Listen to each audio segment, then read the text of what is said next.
Tatu anasema, naam, nijapopita katika bonde la uvuli wa mauti, sitaogopa mabaya, kwa maana wewe u pamoja nami.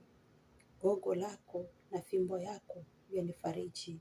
Waandaa meza mbele yangu machoni pa watesi wangu. Umenipaka mafuta kichwani pangu, na kikombe changu kinafurika. Hakika wema na fadhili zitanifuata siku zote za maisha yangu, nami nitakaa nyumbani mwa Bwana milele. Haleluya! Ni tamanio la moyo wetu tukae uweponi mwa Mungu, tukae uweponi mwa Mungu.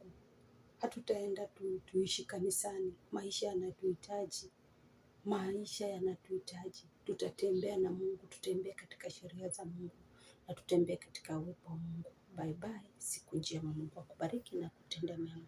Amina.